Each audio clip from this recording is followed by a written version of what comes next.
más 273 grados. 40 más 273 me da 313 grados. Y esta vendría a ser una relación de termómetros que son más usados tanto en los laboratorios de calibración como en los laboratorios cotidianos, ya sea biología, física, etc.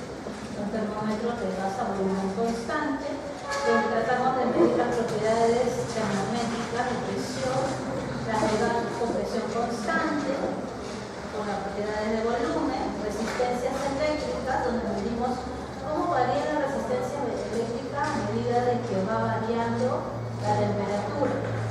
¿Por qué? Porque todavía no hemos visto electricidad, no. Hay materiales termoresistentes en los cuales trabaja en función de una variación de temperatura de modo exponencial. Una columna líquida de un tubo para medir la dilatación de los líquidos en función de su longitud como propiedades. Luego tengo calor y temperatura. Muchos nos hemos preguntado que cuando un cuerpo recibe calor, ¿qué es lo que ocurre? Puede aumentar su temperatura, puede disminuir su temperatura y en algunos casos hasta puede cambiar el estado físico de este cuerpo. Un claro ejemplo de ello, ¿cuál es? En los líquidos o el agua. El agua, a medida que va aumentando la temperatura, puede notarse claramente cómo va a ir cambiando su estado. Puede pasar de sólido al líquido, de líquido al gas, de gas de nuevo puede pasar al líquido, etc. Hay diferentes estados del cambio de ciclo, mejor dicho, del agua. Entonces, para ello, nosotros tenemos que tener en cuenta cuando aumenta su temperatura, el calor recibido dependerá de qué.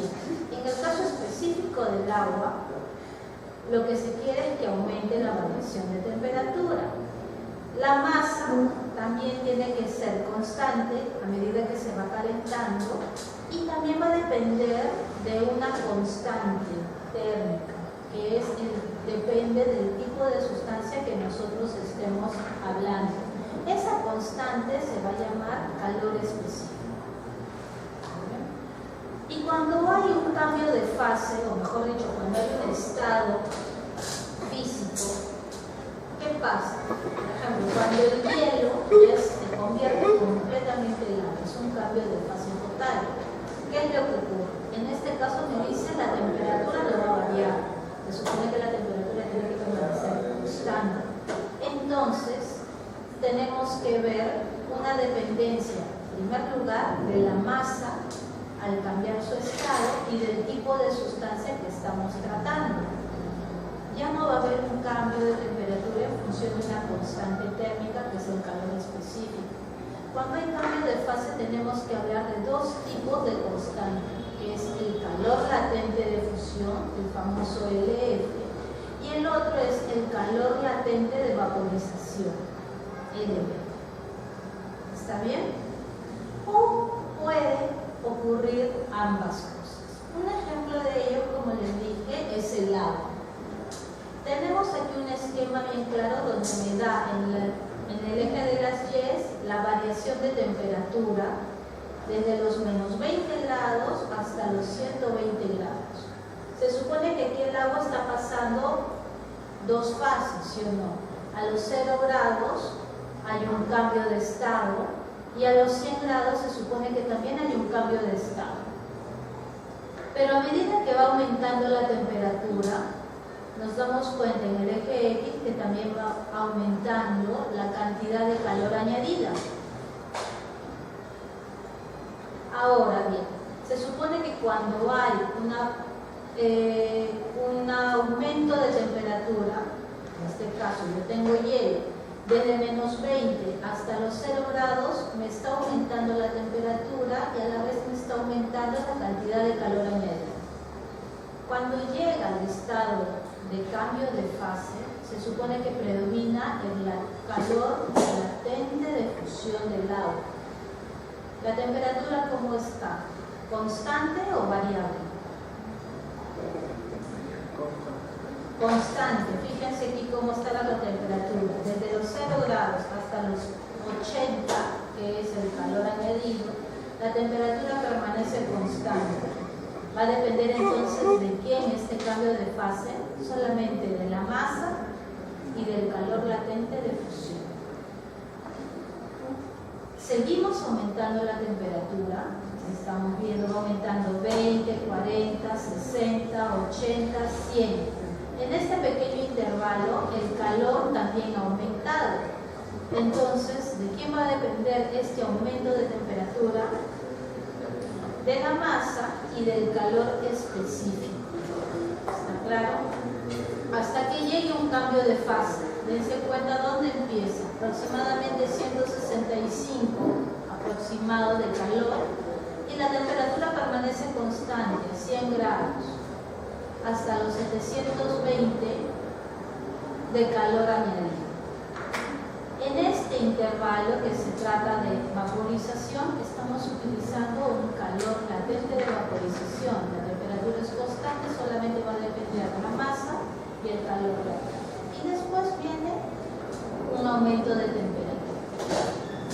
Gracias a este esquema del calor, nosotros podemos tener diferentes cambios de fases del agua. De sólido a gas tenemos sublimación. De gas a líquido tenemos liquefacción, de líquido a gas tenemos vaporización. Si yo quiero de gas hasta un estado sólido, tengo una condensación. De sólido a líquido, fusión, y de líquido a sólido, solidificación. Si nos damos cuenta, el agua es uno de los elementos más manipulables en el momento que nosotros estamos utilizando una variación de cambio de temperatura. ¿Sí o no? Vemos que podemos pasar de cada uno de estos estados, de ida y vuelta, reversa, fiesta, todo. Es muy manipulable. Lo único que yo tengo que tener en cuenta es cada una de sus constantes, ya sea de calor latente y de calor de fusión. ¿Está claro? Gracias a ello, entonces nosotros podemos decir que tenemos que predominar en cada cuerpo la ley cero de la termodinámica. ¿Qué me dice la ley cero de la termodinámica? A grosso modo me dice que si dos sistemas se encuentran en equilibrio térmico con un tercero, los dos sistemas se encuentran en equilibrio entre sí. Un ejemplo en cristiano, ¿cómo creen ustedes que es un equilibrio con la ley cero de la termodinámica?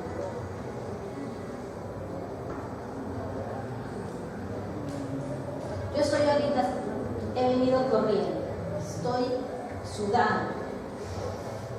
Se les ha hecho acá, hay un tráfico terrible, vienen sudando hasta acá la clase.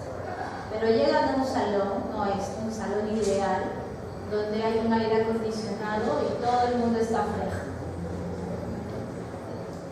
¿Ustedes van a continuar en ese estado de calor o al poco tiempo, en un breve intervalo de tiempo, su temperatura va a descender y va a estar al igual que todos en el aula? ¿Qué creen ustedes? ¿Continuará en calor o estará a la misma temperatura que los otros alumnos que están en un aula dentro de un salón con aire acondicionado? ¿Estaremos igual, no? Que los alumnos que están sentaditos con el aire acondicionado. ¿Por qué? Porque mi cuerpo es un medio que atrae calor, recepciona calor y a la vez elimina calor. ¿Tiene que estar en equilibrio? Sí, tiene que estar en equilibrio. Entonces, cuando está en contacto con otro medio, con una temperatura diferente, ¿qué es lo que trata de alcanzar? El equilibrio térmico. Y eso es un ejemplo fácil de lo que vendría a ser la ley cero de la termodinámica. Eso es lo que me dice. Todo cuerpo que esté, en este caso, yo tengo un cuerpo A y tengo un cuerpo B. Ambos cuerpos están separados por una pared adiabática. ¿Qué quiere decir esto? Que ni A y ni B pueden estar a la misma temperatura. La pared que está en medio los divide. Yo puedo estar ¿a cuánto? A 23 grados, los 0 grados, pero por esa pared que nos divide, mantenemos nuestras temperaturas. Eso es una pared elevada. Pero ¿qué pasa si viene su compañero y nos pone la mano así en cada uno de nosotros? Plan. Su mano derecha en mi cabeza y su mano izquierda en la cabeza de él. Él es un medio conductor. Es lo que está pasando acá. Una pared cero de su compañero, y ese mismo toque, el simple hecho de tocarnos, está transmitiendo calor. Y los tres vamos a estar en un equilibrio térmico. Esa es la ley cero de la termodinámica. Así de simple, y acuérdense siempre. Cuando hablamos de ley cero es equilibrio térmico. Ahora, ¿cómo podemos nosotros saber cómo calcular un equilibrio térmico? Lo que les explicamos anteriormente. Tenemos que saber si es que estamos aumentando calor o perdiendo calor, porque también es una variación de temperatura, o si hay un cambio de fase. En primero tenemos que saber si este aumento o esta pérdida de temperatura me lleva a un equilibrio térmico. Entonces, la cantidad de calor va a ser igual a la masa, el calor específico del cuerpo por la variación de temperatura que tiene este, hasta que no haya un cambio de fase. Cuando hay un cambio de fase, ahí veamos.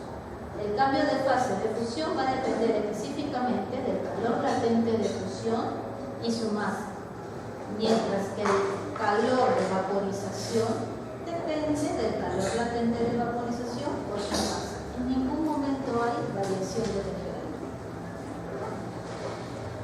Y para llegar a un equilibrio térmico, obviamente tenemos que conocer que mi calor absorbido, mi calor ganado, tiene que ser igual a menos, recuérdenlo bien, menos calor perdido o calor cedido.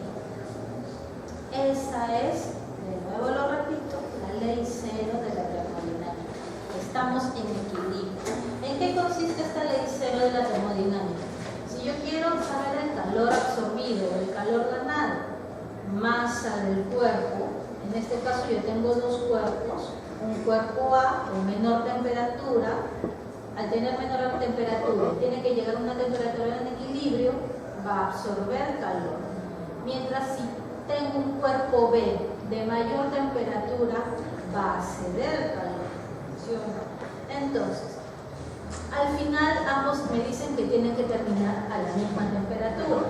No puede ser mayor esta temperatura del equilibrio que el cuerpo B, no puede ser mayor, ni tampoco puede ser menor que la temperatura del cuerpo A. Tiene que estar esta temperatura en medio de ambas. ¿Está bien? Un ejemplo, si él está a 0 grados, un cuerpo cualquiera, yo soy otro cuerpo que está a 23 grados, la temperatura en equilibrio tiene que estar aproximadamente entre 0 y 23. No puede ser superior a los 23 grados, ni menor de 0 grados. ¿Por qué? Porque yo estoy perdiendo, va a bajar mi temperatura y él va a ganar temperatura. ¿Está bien? En eso consiste esta ley cero de la termodinámica. Masa del cuerpo que gana temperatura, calor específico del cuerpo, temperatura en equilibrio menos la temperatura inicial del cuerpo. Esto es igual a menos calor perdido.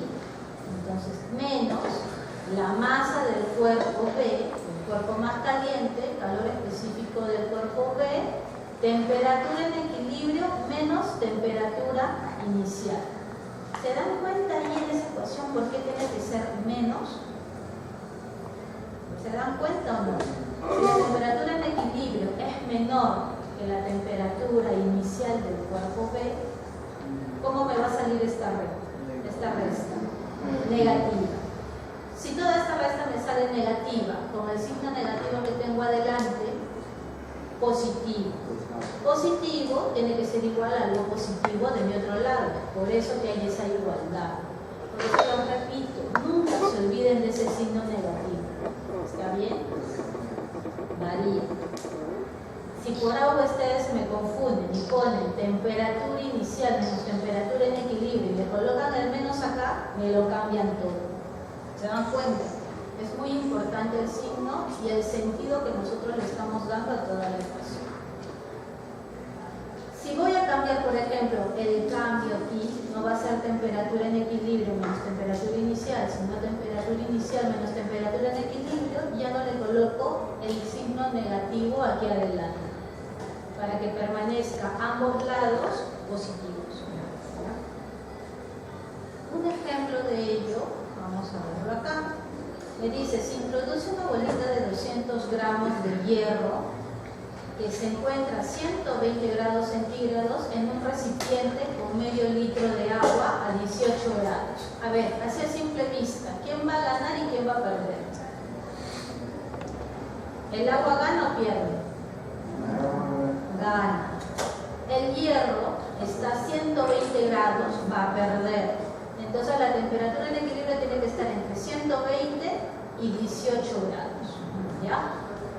Me piden hallar, en primer lugar, la temperatura en el equilibrio y luego el calor cedido por la bolita de hierro. Dos cosas diferentes. La temperatura siempre va a estar en grados Celsius. Siempre va a estar en grados Celsius. No, casi siempre se le va a dar en Celsius. A no ser que te pida, cámbiame de Celsius a Kelvin, como en el problema anterior. Ya, la mayoría siempre van a estar en Celsius. A ver. Según mi ley celular de la termodinámica, tenemos que tener en cuenta una condición de equilibrio. Masa del que gana, calor específico quien gana, temperatura en equilibrio quien gana, menos temperatura inicial quien gana. Tiene que ser igual a menos del que pierde, masa del que pierde, calor específico del que pierde, temperatura en equilibrio menos temperatura inicial. Reemplazamos. En este ejemplito, vamos a ver, estamos colocando el calor específico en joules. Dense cuenta aquí, joules, grados Kelvin por kilogramos. En este caso se les he colocado. Reemplazamos los datos. 0,5 vendría a ser la masa del agua, el calor específico es 4180 joules Kelvin entre kilogramo, temperatura en equilibrio menos temperatura en grados. Masa del que pierde 0,200 kilogramos, calor específico 640, por temperatura en equilibrio 120 grados menos temperatura en equilibrio. Ya le he cambiado el signo y le estoy colocando acá. Resolviendo entonces la ecuación, tenemos que mi temperatura en equilibrio es aproximadamente 22,3. Nos damos cuenta, es mayor de la temperatura del agua y menor que la temperatura del hierro. Claramente se da cuenta con esta temperatura que el agua ha ganado temperatura y el hierro ha perdido. Luego me dicen que halle el calor cedido por el hierro. Masa, calor específico, temperatura en equilibrio menos temperatura inicial. Reemplazo mis datos, masa, calor específico, variación de temperatura. Yo tengo entonces que el calor que ha cedido el hierro es 8.990 joules. El hierro ha tenido que emitir esta energía para poder ceder toda esa cantidad de grados. ¿Está bien? El signo negativo indica que es otro ejemplito.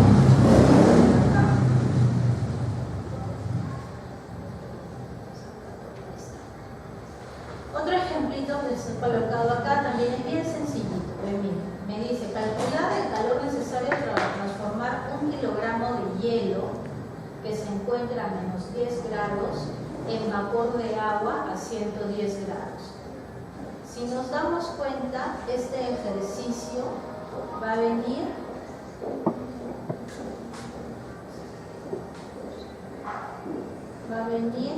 de este esquema. Vamos a regresar. Ahí está. Me dicen que el agua está a menos 110 grados, tengo que llevarlo hasta 110, perdón, está menos algo hasta 110 grados. Entonces tiene que pasar lo que es el cambio de fase de hielo de sólido a líquido. Luego tiene que haber una variación de calor y luego va a pasar un cambio de fase de líquido a gas para llegar hasta los 110, como me dice el problema. En eso tenemos que basarnos para resolver este problema. Entonces, para algo me están dando el calor latente de fusión y el calor latente de vaporización. Me dicen, el calor total será la suma del necesario, de la cantidad necesaria para pasar el hielo de menos 10 grados a 0 grados. Luego, el hielo se funde, que quiere decir que hay un cambio de fase. Luego, tengo que pasar el agua desde los 0 grados hasta los 100 grados. Luego hay un cambio de fase, que es vaporización, y luego en la vaporización aumenta su temperatura hasta los 110 grados. Entonces, pasemos primero en lo siguiente. La primera parte, hay un cambio de fase, no, porque el hielo va a tener que pasar desde los menos 10 grados hasta los 0 grados. Entonces yo digo masa, calor latente, calor específico del hielo por la variación de temperatura, que sería 0 menos 10, la variación de temperatura 10 grados Kelvin, 205 kilogramos por Kelvin. Estoy tomando Kelvin en este caso porque me han dado el calor en Kelvin. ¿Ya? Yo voy a tratar de darles el centígrado para que sea más fácil. Entonces, la cantidad de calor que pierde en este cambio solamente es 20,5 kilojoules. Ahora, cuando llega el agua a 0 grados, hay un cambio de fase total. Yo no voy a tener que tener en cuenta la variación de temperatura, solamente es masa por calor latente de fusión. 1 kilogramo por el calor latente de fusión que me están dando como dato aquí arriba en el problema, y yo tengo entonces 334 kilojoules. ¿Se dan cuenta la variación de energía que hay? A medida que va aumentando la temperatura, la cantidad de calor que pierde el hielo es muchísimo menor con respecto en ese pequeño intervalo que cambia el agua y se convierte completamente en líquida. Es un cambio de fase, 320 kilojoules. Luego vemos la variación de temperatura cuando el agua está completamente líquida, que es desde los 0 grados hasta los 100 grados. Entonces yo digo, el cambio en este punto, que es masa, calor específico por variación de temperatura. En kilogramo,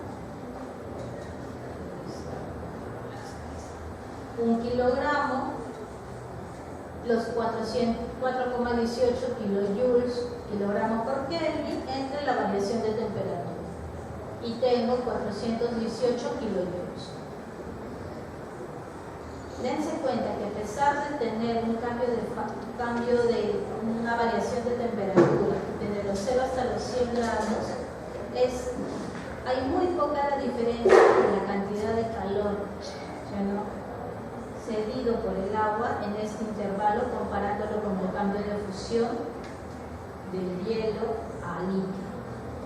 Entonces, esto indica que cuando yo quiera cambiar de fase de líquido a gas, también tiene que ser una cantidad de calor enorme para que haga este cambio de fase.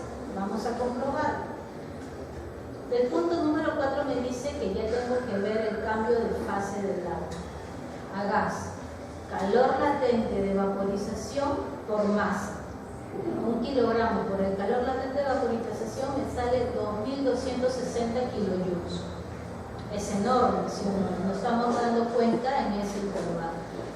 Luego, cuando yo tengo que cambiar de gas desde los 100 grados hasta los 110, como me indica el problema, hago una variación de calor específico. Masa, calor específico por variación de temperatura, y me da 19,6 kilojoules. El calor total entonces sería la suma de todas estas variaciones, que sería Q1, Q2, Q3, Q4 y Q5, y tendría en total el agua necesita aproximadamente 3052 kilojoules para poder transformarse desde hielo hasta gas en un intervalo así de temperatura pequeñísimo, que es desde los menos 10 grados hasta los 110 grados. ¿Por qué es importante esto? ¿Ustedes por qué creen que para mí o para ustedes es importante saber en qué consiste una temperatura de fusión o una temperatura de solidificación?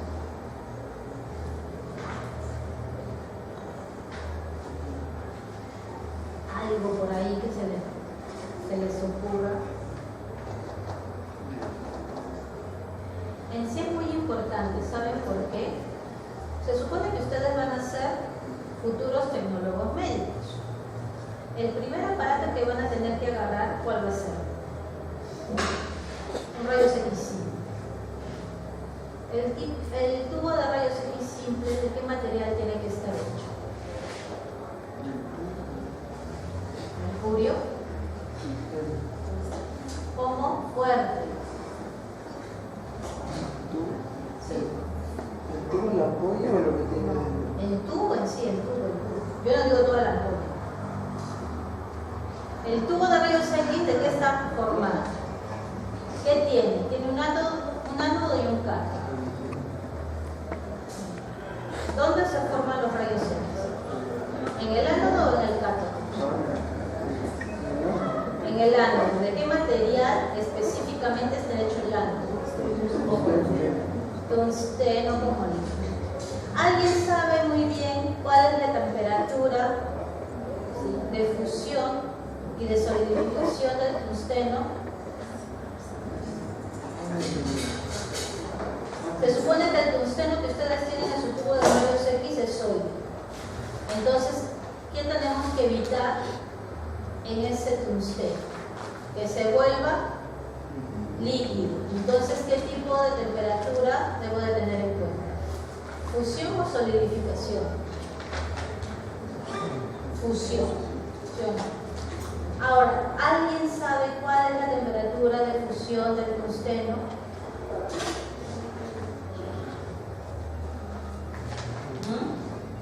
¿Cuánto? A ver, dímelo tú atrás, en vez de estar afiliándote a tu sociedad. Sí. 3.300 aproximadamente. Imagínense que nosotros tenemos que bombardear ese tungsteno para poder emitir rayos X a una temperatura.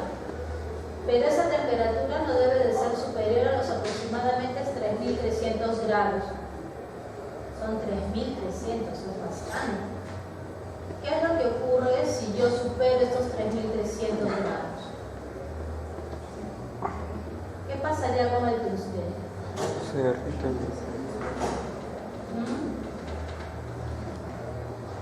¿Qué pasaría con el tungsteno? ¿Alguien se ha puesto a pensar allí? Queman el tubo, no, pero hay una situación física. ¿Cómo?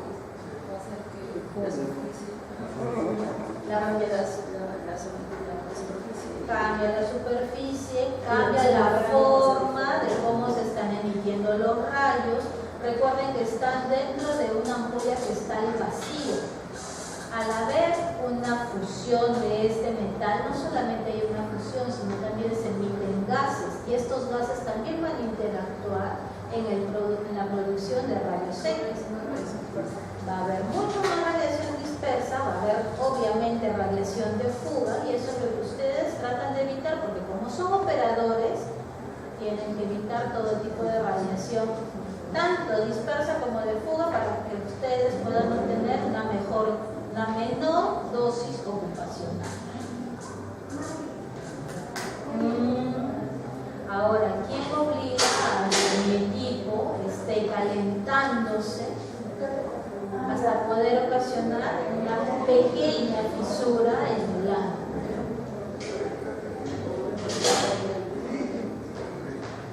Cuando se realiza un licuado, siempre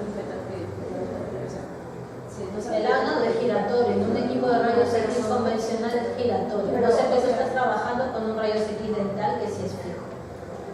La mayoría de los equipos convencionales generales tienen ánodos giratorios. No, pero es todos. O sea, no es un training party, cuando no se hace un training party, se interrumpe. Se interrumpe. Perfecto. Entonces, eso es lo que todos ustedes, como tecnólogos, tienen que respetar. Por algo hay un predisparo. ¿Qué me indica el predisparo? Que el equipo empieza a rotar para poder alcanzar un tamaño así, de campo de emisión de rayos X preciso. Disparo, como quien dice, el tungsteno o el filamento, o los filamentos que ustedes están trabajando se calientan apropiadamente para poder emitir los electrones que van a impactar con el ánodo y me emiten los rayos X. Primero es el predisparo. Segundo, ¿qué es lo que tengo que tener en cuenta? Los factores que ustedes están trabajando. Recuerden muy bien que tanto kilovoltaje me da calidad como que el miliamperaje me da cantidad. Entonces ustedes, como buenos tecnólogos, tienen que compensar eso. Y a la vez, mientras van tomando y tomando, buenos tecnólogos, y creo que lo van a hacer, tienen que estar también revisando su tubo. ¿Qué quiere decir revisándolo? Palparlo y fijarse, ¿está caliente o no está caliente? ¿Está tibio? ¿Cómo están sus ventiladores? Porque hay tubos que tienen ventiladores adentro, tienen unos pequeños coolers. Entonces, fíjense si funcionan, fíjense si están trabajando, fíjense si está caliente. Y no solamente en eso, si no se quieren fijar, miren su calidad de imagen, cómo va. Si en un tiempo prudencial la imagen con los mismos parámetros ha variado completamente, es porque está fallando. Entonces, todo eso que me está dando me está indicando que hay un aumento de temperatura. Yo estoy aumentando la temperatura dentro de mi ánodo. Prácticamente tenemos que ver todo eso, toda esta variación de temperatura que estamos utilizando. Por eso les digo, quieran o no, parte de la física lo van a ver en el día a día de sus clases. Continuamos. Entonces, para ver las propiedades termométricas, nosotros tenemos que tener en cuenta las variaciones que se producen en un cuerpo debido a un cambio de temperatura. Ahora yo ya sé que cuando hay un cambio de temperatura, ¿qué es lo primero que puede haber? Una variación en el color del cuerpo, o puede haber un cambio en su resistividad eléctrica, o puede haber un cambio en las dimensiones del cuerpo. El más fácil de palpar, al menos en los sólidos, en primer lugar, que es el cambio de coloración y el cambio de las dimensiones del cuerpo. ¿Por qué? Porque si yo agarro una varilla de hierro y lo coloco así en una antorcha, ¿qué es lo que voy a fijar? Que este hierro se empieza a poner cada vez más rojizo, o sea, el famoso cambio de color. Y si después, después de tenerlo ahí un rato calentándose, nada más, que no llegue a repetir, mido sus longitudes, van a ser completamente diferentes a las longitudes que tenían antes de exponerlo al calor. Entonces, ese cambio de volumen se llama, o se puede denominar como una dilatación o una contracción. Y eso también lo vemos en el cuerpo. Cuando hace frío, ¿no se han dado cuenta a veces que los músculos se retraen un poco, se contraen? Es por el cambio de temperatura que tenemos. Y en el sol, muchos se habrán dado cuenta que cuando caminan varias cuadras dicen, no, mis pies se me han hinchado. Las damas decimos, no, mis pies me duelen porque están hinchaditos, que parecen unas patitas. ¿Por qué? Por la dilatación. Hay un aumento de temperatura en tu cuerpo y tus músculos se dilatan. No simplemente por el hecho de que quizás estás reteniendo líquido, sino también por la variación de temperatura que tu cuerpo va a estar trabajando. Entonces, a niveles microscópicos, ¿ustedes por qué creen que se dilatan y se contrae el cuerpo? ¿Por qué creen? Tenemos que tener en cuenta entonces para este tipo de dilatación tres factores. La famosa dilatación lineal, la dilatación superficial y la dilatación volumétrica. Las tres son iguales o diferentes. Las tres parten desde un punto nada más, lineal. Yo quiero hallar la longitud, necesito 1 centímetro, una wincha para medir la longitud. Pero si quiero hallar, por ejemplo, el área de este ambiente, o mejor dicho, quiero hallar el área de todo el piso, ¿qué es lo que necesito hallar? Ancho y largo. La dilatación va a ser la misma, va a regir bajo las mismas características. Y si quiero hallar el volumen del piso, o mejor dicho, el volumen de todo este cuarto, largo, ancho y la altura. Por los tres lados, yo estoy midiendo de una manera lineal, ¿sí o no? El largo lo mido de una manera lineal, el ancho lo mido de una manera lineal y la altura también lo mido de una manera lineal. Por lo tanto la superficial como la volumétrica va a depender de una dilatación lineal. ¿De qué depende esto entonces? El aumento de la longitud me dice que va a depender de la variación de la temperatura, salud, y de la longitud lineal que tenga esta. ¿Qué quiere decir? Si al estar presente la variación de temperatura y tiene que estar también presente un coeficiente de dilatación del cuerpo, entonces yo puedo decir que la variación de dilatación, o mejor dicho, la variación de longitud que sufre esta pequeña varilla, ¿ya?, colocada en un calor es igual a la longitud inicial por coeficiente de dilatación lineal por variación de temperatura. Si yo quiero hacerlo superficial, se supone que la superficie es el área, lado por lado, 2 veces la dilatación lineal, ¿sí o no? Por lo tanto, el coeficiente de dilatación lineal, superficial, es variación de superficie igual a la inicial, 2 veces el coeficiente de dilatación por variación de temperatura. No se preocupen, ya vamos a terminar. Vamos a quedarnos a la mitad. Están ahí que se quedan. ¿No? Terminamos todo. Variación volumétrica, su mismo nombre lo dice, lado por lado por lado, 3 veces el coeficiente de dilatación.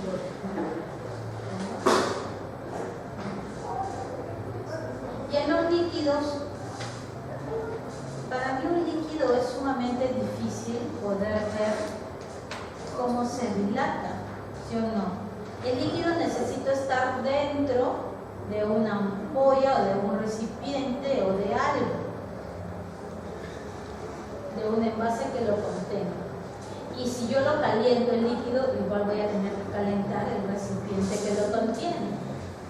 Entonces, tanto el recipiente como el líquido está aumentando su temperatura. Es sumamente difícil. Entonces, para los líquidos, yo no puedo tomar en cuenta ni la siquiera la dilatación lineal y la dilatación superficial. Necesito tener en cuenta para los líquidos la famosa dilatación volumétrica. ¿Y qué es lo que se hace? Se coloca un recipiente hermético cerrado y una pequeña báscula. Se le pone a calentar y a medida que va calentando, este pequeño menisco va aumentando la longitud del líquido que se encuentra, se va dilatando. Entonces, esa dilatación se mide en función de un volumen. Volumen es igual a volumen inicial, que multiplica 1 más el factor de dilatación volumétrica del agua por la variación de temperatura. Entonces, de dilatación y ADT es el incremento de temperatura. Quiere decir temperatura final menos temperatura inicial.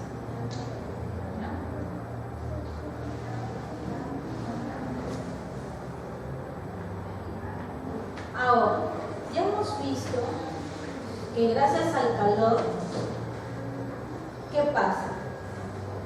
El calor me puede producir un cambio de fase, el calor me puede producir un aumento de temperatura.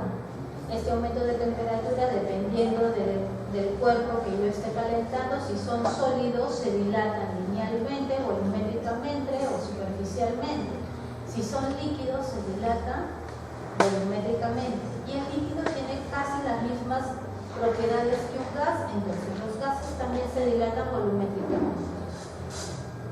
Pero en la primera ley de la termodinámica, en la ley 0 de la termodinámica, que dijimos que un cuerpo que se encuentra en una temperatura puede ceder calor o puede ganar calor y llegar a un equilibrio con otro cuerpo, ¿sí o no? Entonces, ¿qué está pasando?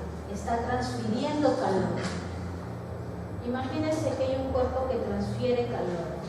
Dependiendo de la naturaleza de este cuerpo, existen entonces 3 formas para transmitir el calor. La primera, la conducción, que es propia de los sólidos. Todo sólido conduce calor. ¿Por qué? Porque las moléculas, a medida que se van calentando, van a ir adquiriendo cada vez más energía. Un ejemplo de ello es lo siguiente. Yo caliento el extremo de este cable. Imagínense que es un cable, sabemos que es sólido, inclusive dentro de este cable hay pequeños hilitos de cobre. Y el cobre es otro sólido muy buen conductor del calor. Por lo tanto, a medida que se va calentando, va a ir dilatándose. Pero si yo le doy a él el otro extremo de este cable, él se va a dar cuenta que en un cierto tiempo, de lo que él sentía, el extremo que estaba tocando frío, lo va a ir sintiendo cada vez más tibio. ¿Por qué? Porque en un sólido el calor se va propagando como pequeñas áreas transversales. Empezó esta área que iba aumentando, y así progresivamente hasta que está caliente todo el cable, que es completamente diferente a la forma de transferencia de calor de los líquidos.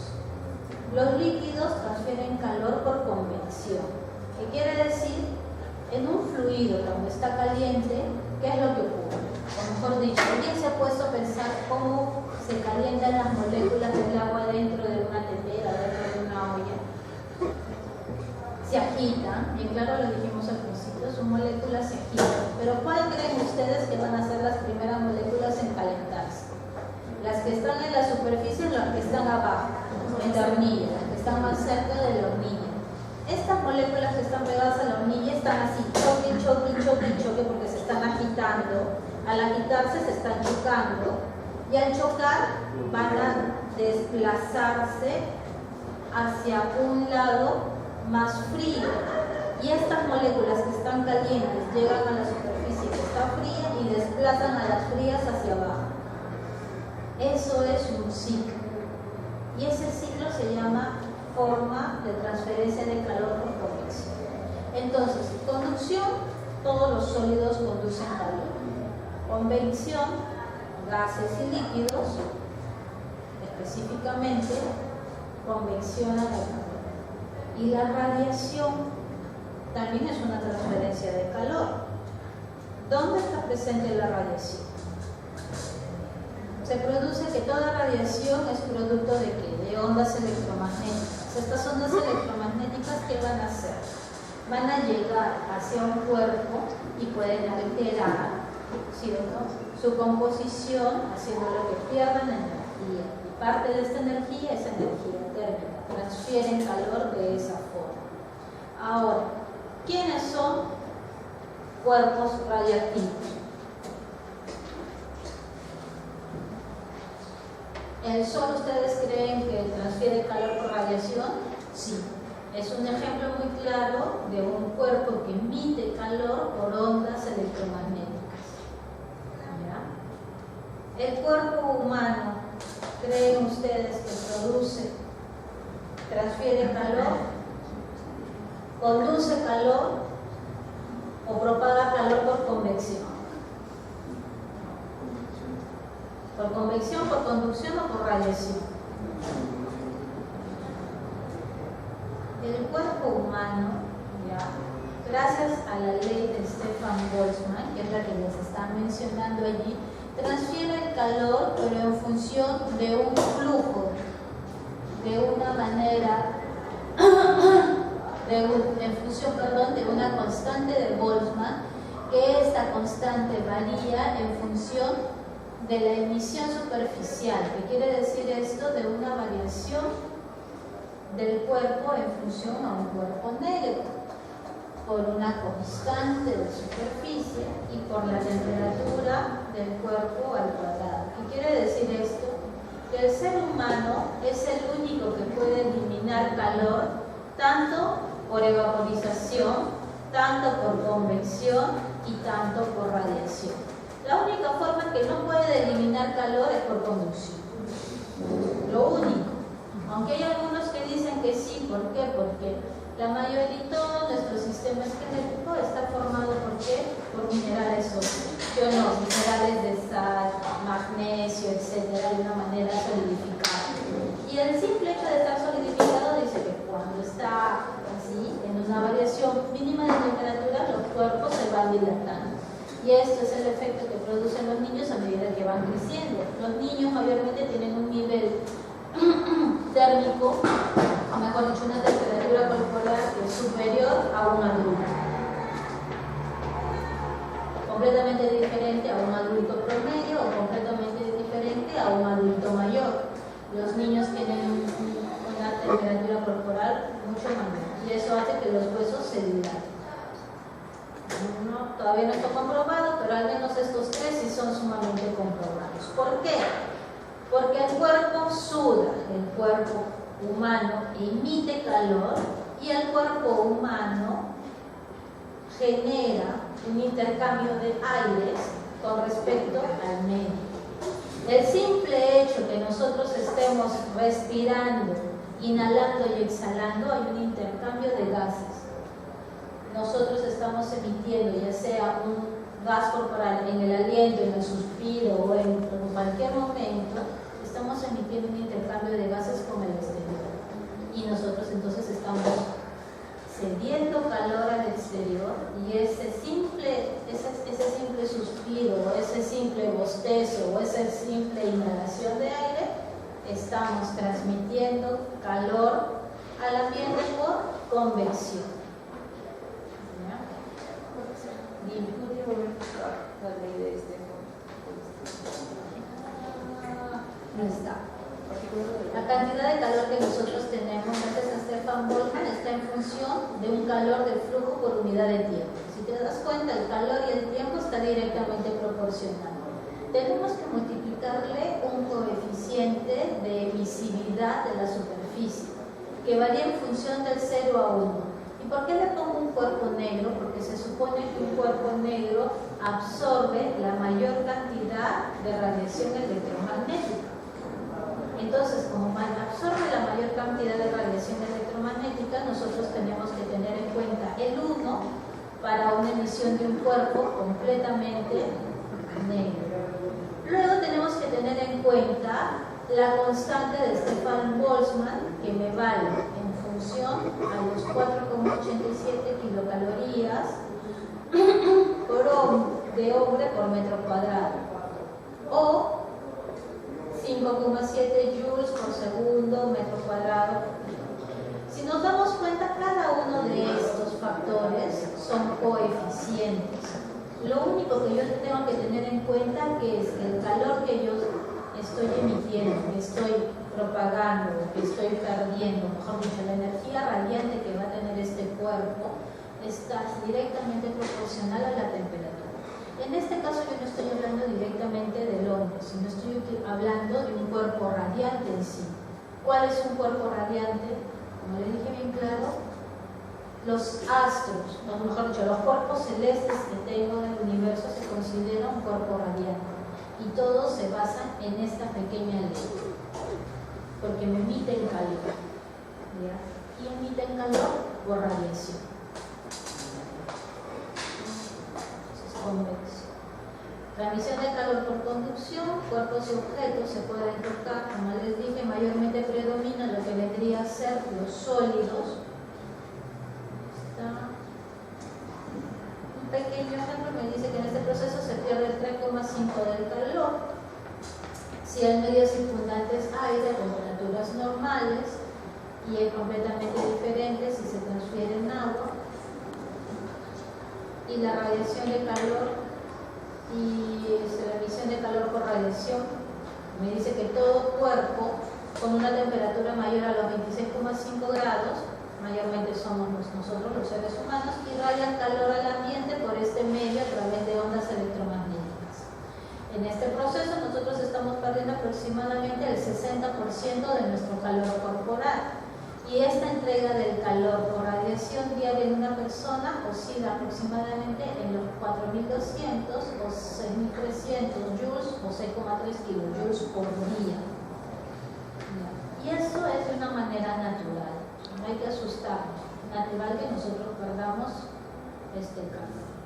Y la vaporización, que lo conocemos mucho cuando venimos corriendo a clase, tenemos que ir corriendo hacia una cita. Por sudor simplemente perdemos aproximadamente el 22% del calor corporal. Entonces, una corriente me dice de aire que reemplace el aire húmedo por el aire seco aumenta esta evaporización. El simple hecho, por ejemplo, que yo ahorita esté fresquita aquí en mi aula con aire acondicionado y todo, estaremos inclusive congelando, salimos a un ambiente donde estamos estudiando en Iquitos, por así decirlo, donde el aire es sumamente caliente. El simple hecho de salir a ese exterior, ¿ya?, donde el aire, como dice aquí, el aire se reemplaza por un aire húmedo, ya no es el aire seco que teníamos en el salón, aumenta esta evaporización, el simple intercambio, nada más. ¿Está claro? ¿Por qué me va a servir todo esto de aprender? Al menos ya sabemos que hay una ley cero, que gracias a esta ley cero yo puedo saber si aumenta o disminuye el calor, ya sé que hay cuerpos que ganan temperatura, cuerpos que pierden. Todo esto, ¿para qué me va a ayudar?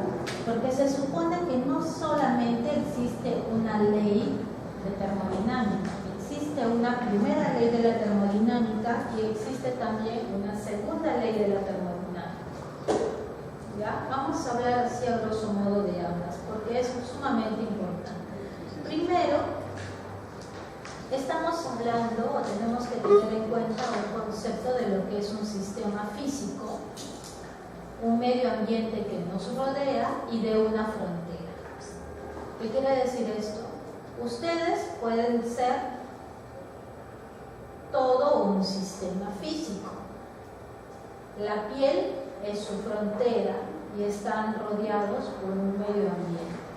Entonces, prácticamente ustedes son máquinas que trabajan perfectamente, pero como toda máquina sabemos que hay energía que produce todo ese movimiento. ¿Y la energía qué ocurre? Se va a eliminar, no se puede eliminar, sino se transforma. Eso es lo que nos dijo Newton. La energía siempre se tiene que transformar. Nosotros estamos utilizando energías mecánicas, entonces estoy utilizando energía cinética, potencial, gravitatoria, y entre ellas también tiene que estar la térmica, porque ya sabemos que como cuerpos emitimos calor y por ende también entonces está presente la energía. ¿Qué pasa entonces en un sistema? Como todo sistema, tenemos que tener en cuenta que existen varios tipos de sistemas. Tengo sistemas abiertos, donde hay un intercambio fácil, ¿no? La energía, por ejemplo, el vaso está con un líquido, este líquido me puede liberar energía y se combina con el aire. Tengo un sistema cerrado, donde el intercambio de energía es solamente dentro de este sistema. No hay un intercambio con el exterior. ¿Por qué? Porque está tapado. O un sistema completamente aislado. Yo no sé lo que hay adentro. Es una incertidumbre si es que el cuerpo que se encuentra dentro de este frasco está completamente caliente o está frío, porque está aislado de todo el exterior. Estos tipos de sistemas me van a ayudar para tener en cuenta cómo va a ser un intercambio entre ellos. Ahora, los tipos de sistemas, entonces, ¿de qué van a depender? van a depender si hay un intercambio de calor. Si hay un intercambio de calor, entonces se puede llamar que es un proceso adiabático. Si existe una liberación de calor en este sistema, está perdiendo, está cediendo, se libera calor, es algo exotérmico. Y si el sistema absorbe calor, se llama un proceso endotérmico. ¿Por qué me interesa todo esto? Porque gracias a ello se pudo implementar la primera ley o el primer principio de la termodinámica. ¿Qué me dice el primer principio de la termodinámica? Que la cantidad de calor que esté realizando o que esté haciendo todo un sistema tiene que ser igual al trabajo que esté realizando este sistema, ya sea para poder eliminar calor o poder ceder calor. Pero lo que no nos supieron decir es la energía. Se supone que la energía tiene que estar presente allí, a no ser que la energía sea constante. ¿Sí o no? Si mi calor es igual al trabajo, mi energía entonces tiene que permanecer constante. Esto me llevó a un esquema de lo que vendría a ser un sistema en el cual si yo le entrego trabajo, el trabajo tiene que ser mucho mayor al ser entregado para que no varíe esta energía. Y si yo cedo calor, el trabajo que estoy realizando tiene que ser mucho menor para poder perder la cantidad de calor que yo necesite y este sistema se permanezca en equilibrio. Pero gracias a este pequeño ciclo nosotros pudimos incorporar el concepto de energía interna. Entonces, la energía interna en un cuerpo me dice que es la suma de todas las energías cinéticas, de todas las moléculas que interactúan entre ellas para poder estar presentes, ya sea en un incremento de temperatura o en una disminución de temperatura. Entonces, la suma de estas energías, que pueden ser energías cinéticas, energías potenciales, etc., interaccionan entre ellas y me van a dar mi energía interna. Por lo tanto, la energía interna va a ser la culpable, ¿sí?, de que exista un equilibrio entre calor y trabajo. Por lo tanto, la variación de energía en un sistema cerrado es igual, me dice, a la diferencia de la cantidad de calor con respecto a la cantidad de trabajo que realiza este sistema para poder, ya sea dar calor o perder calor. Y como su valor está determinado por los estados iniciales y finales, esta energía está en función de su estado. Por lo tanto, tenemos que tener en cuenta la entalpía. ¿Qué es la entalpía? Es una variación de energía, ya sea absorbida o cedida dentro de un sistema. Por lo tanto, mi entalpía tiene que ser igual a la variación de esta energía que yo estoy, ya sea cediendo o ganando, más un ciclo completo en función a su estado de entorno. ¿Y quién me va a determinar un estado de entorno? La presión con la que esté trabajando y el volumen. Entonces, acá tengo para diferentes procesos, ya sea exotérmico y endotérmico, mi entalpía para un proceso exotérmico va a ser menor, mientras que la entalpía para un proceso endotérmico va a ser mayor. Las reacciones que yo voy a tener van a ir disminuyendo desde mis reactivos hasta mis productos, y mi cambio de reacción también va a ser en función de mis reactivos y productos. Puedo tener entonces procesos reversibles y no reversibles, y gracias a esto me lleva al segundo principio de la termodinámica, que me dice que es imposible tener un ciclo completo donde la transformación del calor sea trabajo al 100%. Es aquí donde entra la famosa entropía.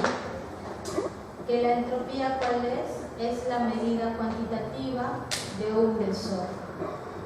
Y esta entropía lo van a ver muchísimo cuando estudien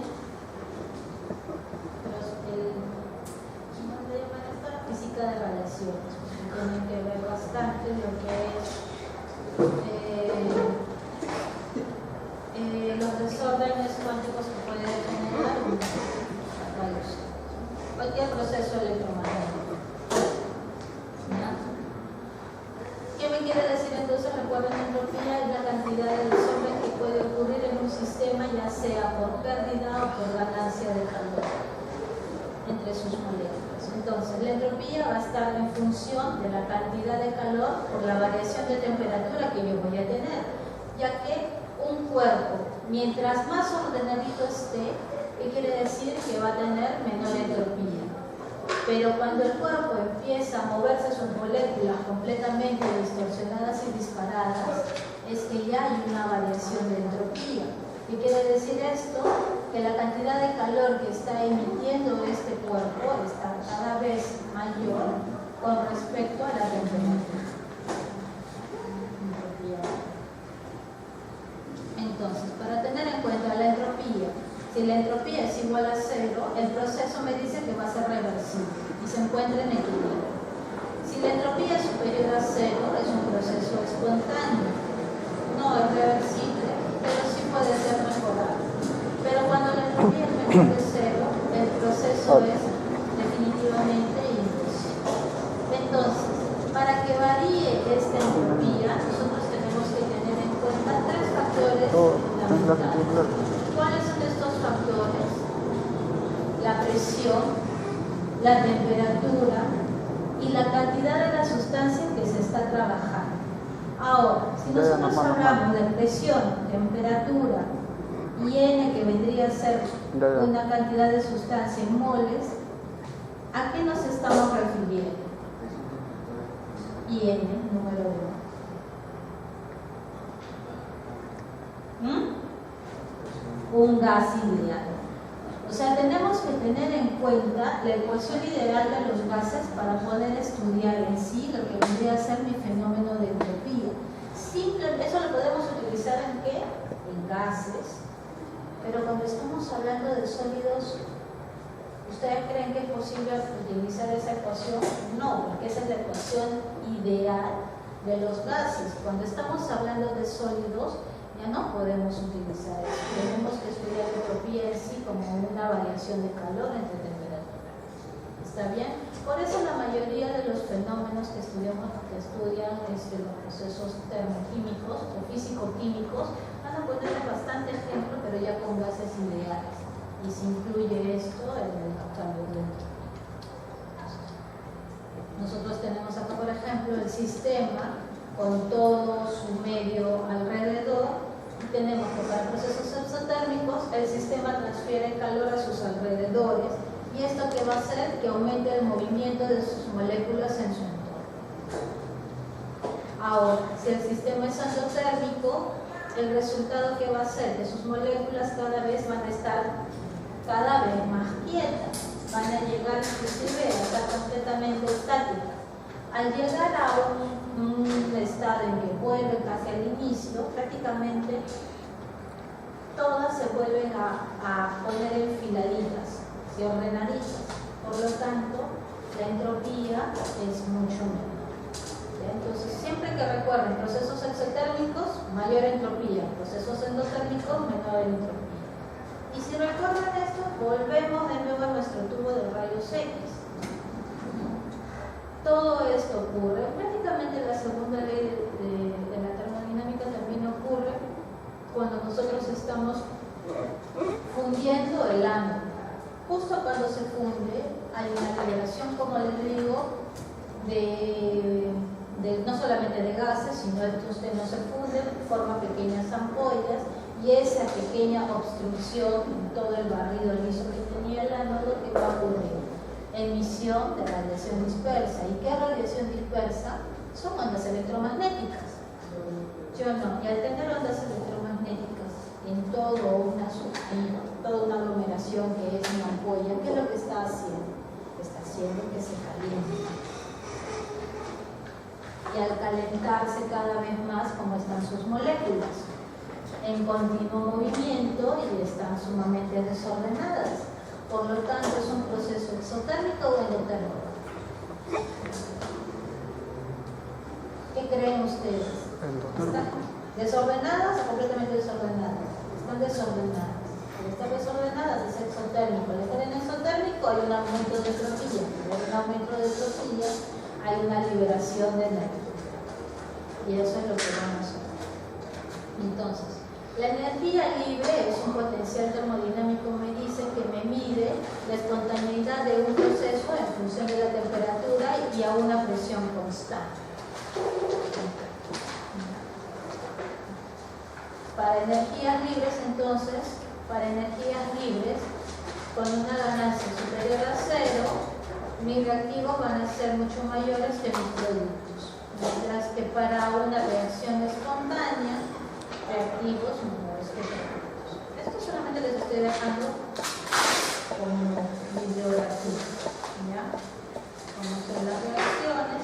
Al final lo que me interesa es esto: la cantidad de calor que tiene un cuerpo en función de joules. ¿Por qué joules? Porque Joule fue un hombre que fue el primero en demostrar mediante una máquina mecánica cómo va a ser la variación de calor y en función de una cantidad de temperatura.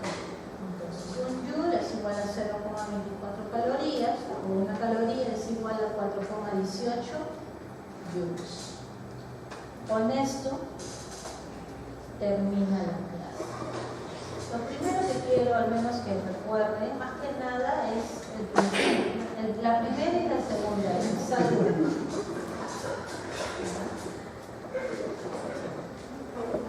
La segunda ley más que nada es para concepto, que siempre lo van a tener presente. Recuerden, con la segunda ley nosotros prácticamente estamos demostrando que la energía en este caso se sigue transformando. ¿Gracias a qué? Gracias a la entropía.